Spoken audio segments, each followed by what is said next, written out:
I'm just going to start tossing things out. Are you recording? I just started recording. Okay. So if one of these ends up working out, you can use it. But Okay. I wouldn't. Welcome to Mold, Slope, and Booze. Good luck. Yeah, I do feel a little bit terrible that I can't name a lot of female action stars.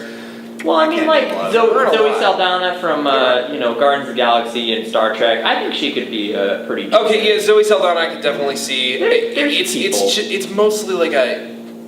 The thing is, though, like you have almost these different tiers of action heroes. And Expendables is very much like, yeah, as this franchise has gone on, they brought in some more people. But when it started out, it was here are the classics and a couple UFC guys, maybe a WWE wrestler.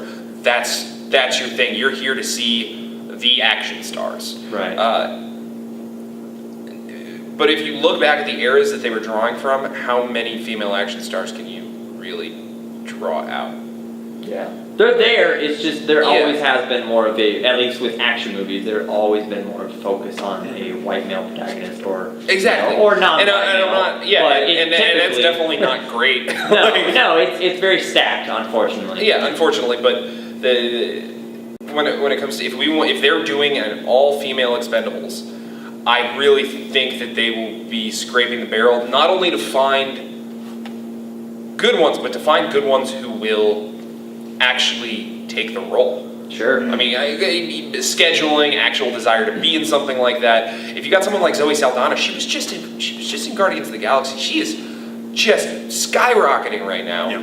Why would she be in Expendables? At the same time, though, I could see a female actress taking it because, looking at the aspect of, well, the guys have a movie, I gotta stand up and show, that girls can be awesome too. Yeah, like a part of that iconic presence. In it. Exactly. Yeah, absolutely. Just have that representation. Absolutely. And especially, the fact that, if somebody comes up to you and goes, hey, I want you to be in a movie that is focusing on, strong female action roles and classic female action roles, and I want you to be a part of that, more than likely they're going to go, well, yeah, I want to be a part of that. It's a huge thing to be recognized for, It's, at least if that's what you're trying to be, a huge female action star. Absolutely. Huge female Huge. I'm not trying to poo-poo this whole thing. Like, I think it's a great idea. Yeah. I think, if they, as long as they do it correctly, I think it could be awesome. If they set it up right, I could see them eventually merging the two franchises a little bit, having And just be expendable. Yeah, and just be expendable. Expendable. Expendable. We've come so far. Expendable. I'm pretty excited about all these. We'll see what happens. Yeah, definitely. There was also talk of Sandman getting a series, or at least a movie or something. Neil Gaiman, Sandman. Which look, I'm a huge fan of Sandman. It's kind of my dream to have a really good adaptation of that.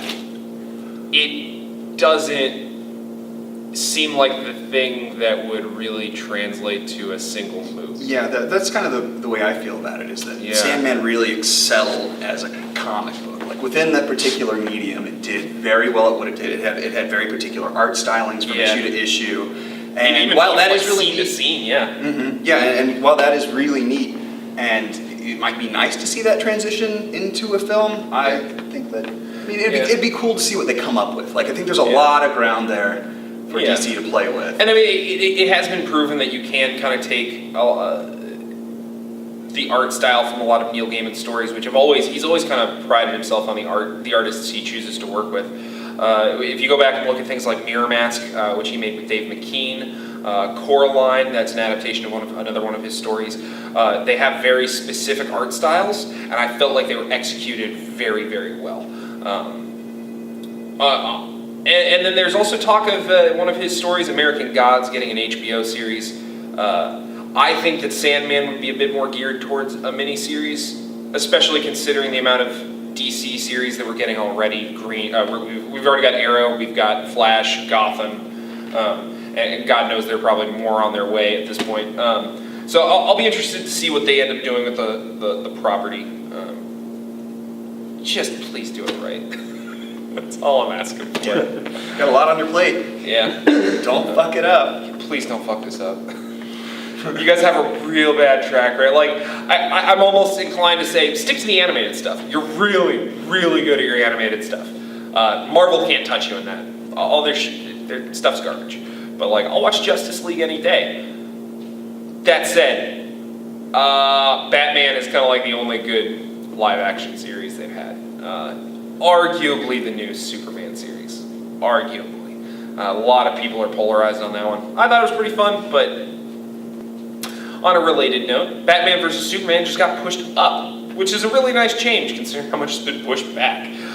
Originally slated for May 6th, it has been pushed up to March 25th, away from the release date of Captain America 3, which I think is a wise choice, because at that point you're just making people fight over it. No, both people suffer for that. I would think both parties would suffer for that. So I'm kind of sad because in the back of my head I was really hoping like, oh gosh, what if Batman versus Superman is actually Batman versus Superman until they realize their true enemy is Captain America and they just merge all the movies together, and the two different movies would just actually be about the perspectives of the perceived protagonists. You actually have to switch theaters halfway during the movie to go you actually see have Captain America. They have to flip the film reel. Yeah. Well, Make it'll a difference. I mean, it'd probably be digital. it's just a picture of each one.